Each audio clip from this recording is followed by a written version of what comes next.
j'espère vraiment que vous vous portez bien. 2024 était vraiment une année très riche cinématographiquement pour moi. J'ai pu quand même découvrir des films vraiment très bien. Déjà grâce aussi peut-être un peu à mon frère qui adore le cinéma et pas que, curieux. Du coup ça m'a un petit peu donné envie de plus connaître du cinéma et des œuvres que je n'aurais jamais pu vraiment je pense regarder si vraiment j'avais pas la DDR. Donc j'ai regardé quand même beaucoup de films, des films qui sont connus, des films qui sont beaucoup moins connus, mais franchement il y a des masterclass.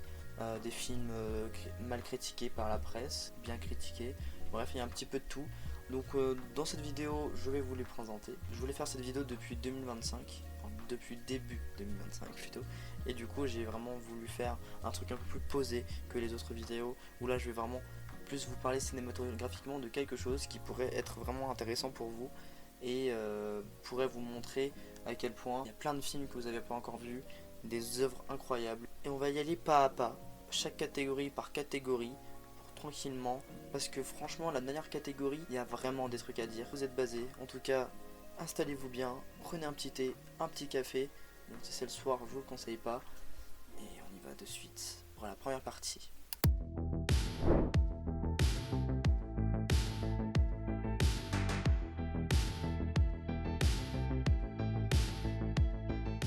Réalisé par Martin McDonagh, j'espère que ça se prononce comme ça. Ce long métrage nous plonge dans l'histoire de Marty, un scénariste en panne d'inspiration qui tente d'écrire un script intitulé 7 psychopathes. Problème, il n'y a que le titre. Mais son meilleur ami Billy, un acteur au comportement imprévisible, décide de l'aider en l'entraînant dans une série de situations complètement folles, impliquant un voleur de chiens, un gangster instable et une galerie de personnages aussi violents qu'absurdes. Ce qui rend vraiment ce film absolument savoureux, c'est le fait que c'est un film dans un film.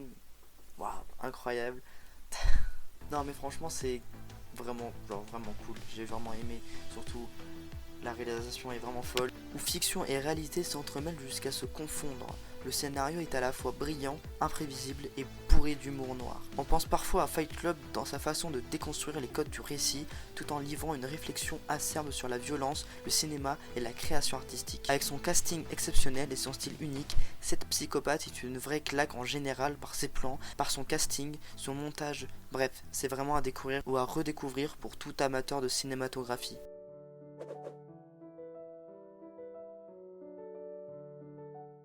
J'adore les films d'animation.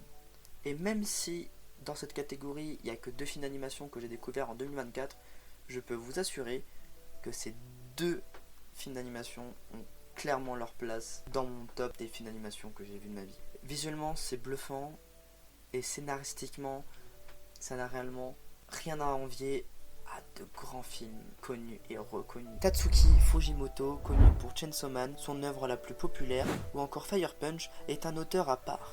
Il a un style graphique unique et une manière bien à lui de raconter des histoires qui nous prennent au trip. Et Look Back ne fait pas exception. Ce film d'animation adopté de son one-shot du même nom nous raconte l'histoire de 2 jeunes filles aux personnalités très différentes, mais réunies par une passion commune, le dessin. L'une est extravertie et sûre d'elle, l'autre timide et talentueuse mais recluse. Ensemble, elles vont se construire, évoluer, se soutenir, mais aussi se confronter aux imprévus de la vie. Même si le film est court, il réussit à nous émerger totalement, à nous toucher profondément par sa narration maîtrisée, son style visuel épuré mais puissant et sa bande-son subtilement émotive. Le plot twist est bouleversant, la morale est forte et l'émotion est réelle. Look Back n'est pas seulement un beau film d'animation, c'est une véritable expérience, capable de nous toucher en plein cœur en un rien de temps. Et après l'intimité de Look Back, nous allons changer complètement d'univers. Mais je vous rassure, pas de qualité. Direction vers un voyage complètement fantaisiste et surprenant. Et honnêtement, je vous promets, c'est l'une des claques que j'ai pris dans la gueule. Et j'étais obligé de re-regarder le film 2 fois tellement c'était un film incroyable. Je parle de Suzume. Sorti en 2022, Suzume est le dernier film d'animation réalisé par Makoto Shinkai, à qui l'on doit mon film préféré d'animation, Your Name, ou encore Les Enfants du Temps, pour ceux qui connaissent. Ce long métrage de 2 heures est un véritable bijou visuel et émotionnel. On y suit Suzume, une adolescente qui croise la route d'un jeune homme mystérieux à la recherche de portes mystérieuses. Des portails qu'il faut absolument refermer pour éviter que des catastrophes naturelles ne frappent le Japon. Très vite, elle se retrouve embarquée dans une aventure qui mêle drame, fantastique et quête personnelle, à travers un road trip aussi beau que mélancolique. Tout dans ce film est soigné, la composition des plans est sublime, les couleurs sont vibrantes, et la fusion entre animation 2D et éléments en 3D est d'une fluidité impressionnante. La narration est à la fois épique et sensible, et la bande-son signée Radwimps accompagne parfaitement chaque émotion. Bah honnêtement je connaissais pas du tout Radwimps, mais bon c'est quand même ils ont quand même accompagné aussi la bande son de Your Name, et ça c'est quand même quelque chose d'assez exceptionnel. Suzume est une œuvre à ne rater à aucun prétexte. Regardez-le maintenant. Peut-être pas maintenant mais après.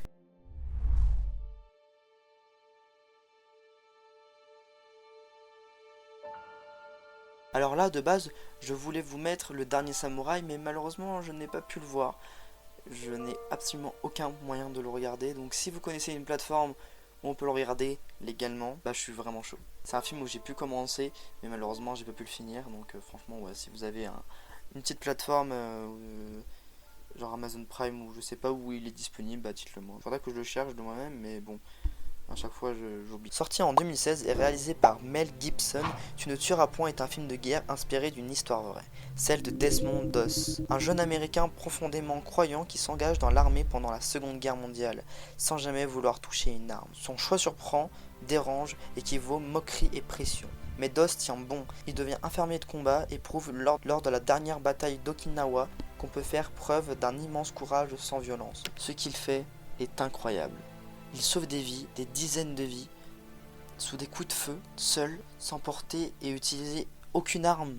Non, franchement, c'est incroyable. Le truc que j'aime vraiment beaucoup aussi et qui m'a vraiment surpris, c'est quand même que c'est Andrew Garfield le protagoniste, et je trouve ça vraiment très cool. Il joue très très bien et franchement, j'étais agréablement surpris quand j'ai vraiment vu sa tête dans le film. Non, franchement, je suis assez content. C'est un très bon film. Le film mélange scènes de guerre, dures et moments très émouvants. Mais surtout, il nous rappelle que l'héroïsme peut prendre des formes inattendues. Un film marquant, humain, qui touche autant notre esprit critique que notre attention.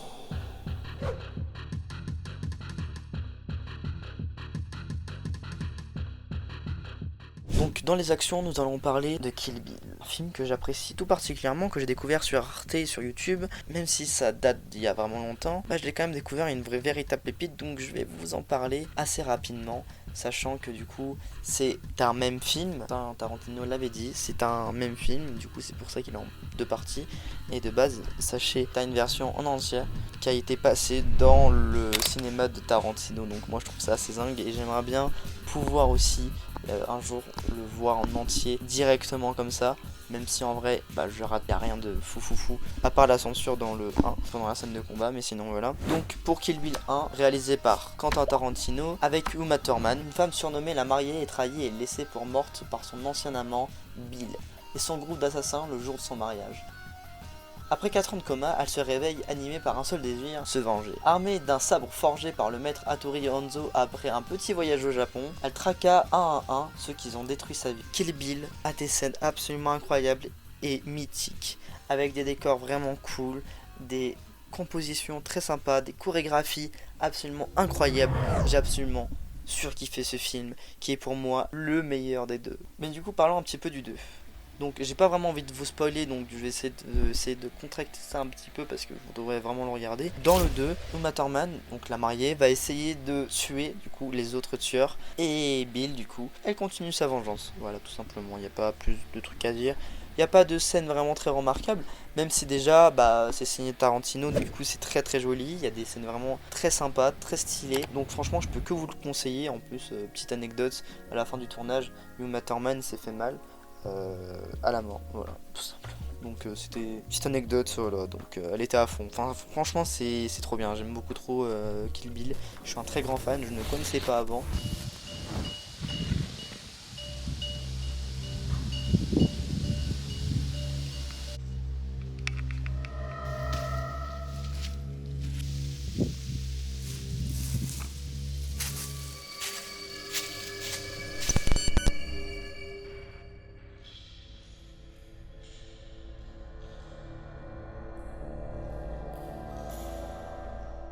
Pour finir cette vidéo, nous allons finir avec la catégorie horreur.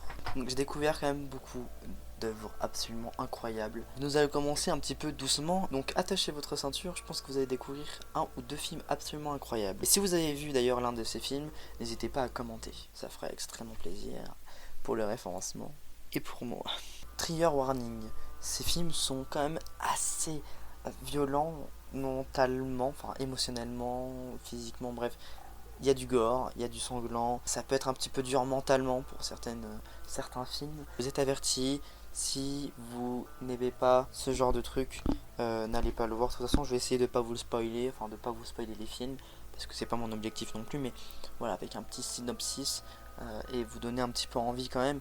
Mais il y a quand même certains films que je peux pas vraiment vous conseiller parce que c'est un petit peu chaud. Mais par contre, si vous aimez l'horreur, c'est parfait. Je pense que c'est des films que vous pouvez vraiment kiffer. On commence en arrière partie avec une saga assez culte, Alien. Réalisé par Fede Alvarez, a été une excellente surprise. Le film se place entre les deux premiers volets de la saga, donc chronologiquement après le Alien de 1979, mais avant celui de 1986. On y suit un petit groupe de jeunes colons qui explorent une station spatiale abandonnée, avant de tomber sur ce qu'ils n'auraient jamais dû réveiller. Oui, les xénomorphes et les petites créatures un petit peu bizarres sont de retour. Mais pas que. Xénomorphe humanoïde qui a fait son apparition, complètement chelou, bien dégueulasse, qui peut nous rappeler l'effroyable créature d'Alien Résurrection. Ce que j'ai adoré, c'est que visuellement, c'est super. Les plans, les lumières, les couloirs froids, tout sent bon, l'ambiance crade et oppressante des anciens opus a cette sensation de retour aux sources, mais avec des techniques modernes vraiment bien maîtrisées. Les personnages sont assez attachants, la direction artistique est solide et surtout quel bonheur de revoir les xénomorphes et les créatures absolument immondes qui pondent dans le corps des humains et toute cette horreur biologique qu'on aime dans cette saga. Alors oui, le scénario est un petit peu bateau, ça fait très alien mais un petit peu recyclé, mais franchement ça vaut un petit peu le coup parce que y a l'ambiance elle est là, il y a de belles musiques, c'est bien fait, enfin la station spatiale, le vaisseau où vraiment il rentre est vraiment stylé, c'est vraiment bien fait, donc vraiment je peux vous le conseiller si vous aimez Alien. Après si vous voulez découvrir Alien, c'est quand même mieux de commencer petit à petit parce que vraiment les anciens opus sont quand même un peu plus terrifiants, ça dépend quand et à partir de quand, mais c'est vrai que voilà, pour moi c'est pas vraiment un film où on peut commencer Alien, donc voilà. The Sadness, réalisé par Job Jabaz, est un film taïwanais qui frappe fort, très fort. Il démarre comme beaucoup de récits apocalyptiques, une mystérieuse épidémie se propage dans la ville, transformant peu à peu les gens en versions ultra violentes d'eux-mêmes, sans retenue ni morale. On suit un jeune couple, séparé au début du chaos, qui tente désespérément de se retrouver dans une ville désormais peuplée de gens enragés, déchaînés et cruels. Ce qui rend The Sadness aussi glaçant, c'est clairement que les zombies ne sont pas stupides, et c'est juste tout simplement terrifiant. C'est des créatures qui sont juste bouffées par des pulsions meurtrières et absolument immondes. Le film est visuellement très réussi, certains plans sont magnifiques, les jeux de couleurs marquent l'ambiance et les scènes sont puissamment cadrées. Les acteurs sont convaincants, et malgré la brutalité extrême de certaines scènes, l'histoire reste prenante jusqu'au bout. Et franchement, le plot twist, il est assez surprenant, donc ouais, c'est un petit peu assez choquant. Ce qui m'a vraiment marqué sur The Sadness, ce qui m'a vraiment marqué de The Sadness, c'est à quel point c'est un film terrible. Et vraiment, quand on dit horreur, ça prend tout son putain de sens. Désolé pour le gros mot, mais vraiment, c'est un film qui reste genre... ça fait je sais pas combien de temps que j'ai écrit ce script, mais vraiment depuis, genre je l'ai encore en tête. Les scènes sont encore là. C'est un film qui, pour le coup, est très bien réalisé. Franchement, il est vraiment terrifiant. En termes de films de zombies, ça fait plaisir de voir que t'as du renouveau dans des films de zombies. Parce que je pensais que c'était mort, mais là, avec ce film, c'est assez compliqué de dire qu'il est mort. Donc voilà. Donc franchement, si vous aimez les films de zombies et que la brutalité extrême ne vous dérange pas, allez voir ce film. Je peux que vous le conseiller. Cinématographiquement, visuellement, il y a de très beaux plans. Bref, c'est vraiment magnifique. Mais par contre, vraiment pour les gens qui n'aiment pas trop l'horreur physique comme ça, je vous le conseille absolument pas. C'est un film absolument horrible. Pour le prochain film, on va pas passer beaucoup de temps parce que c'est quand même un film que j'aime à moitié. C'est une bonne découverte parce que cinématographiquement, c'est un petit peu fou, un petit peu spécial, parce que scénaristiquement, c'est pas vraiment fameux. Réalisé par Nicolas Winding Refn, The Neon Demon est un film de 2016, souvent référencé en 2017 par sa sortie en France.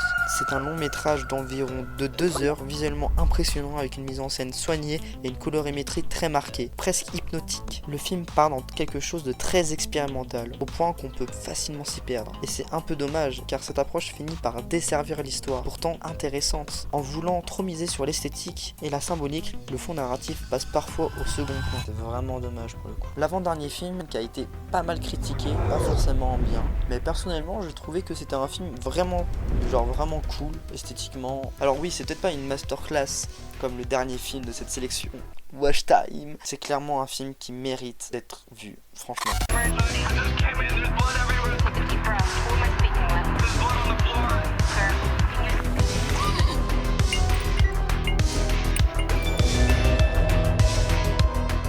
Jeune serveuse qui travaille dans le diner de son père dans une petite ville américaine. Un soir, alors qu'elle assure seul le service de nuit, une série d'événements violents et inattendus va transformer sa routine en un véritable cauchemar.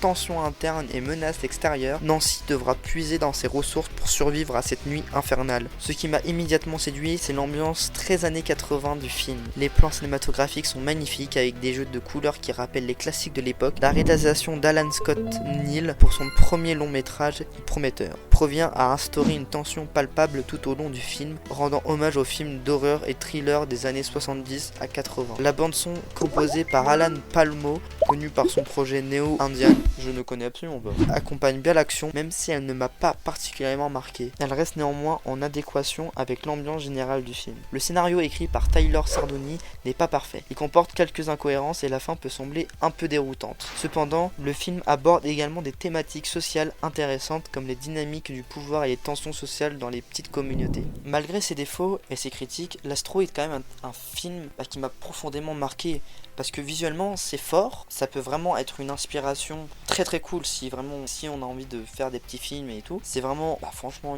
un film excellent dans ça. Scénaristiquement c'est un petit peu dommage, mais franchement ça vaut le coup pour moi d'être complètement regardé.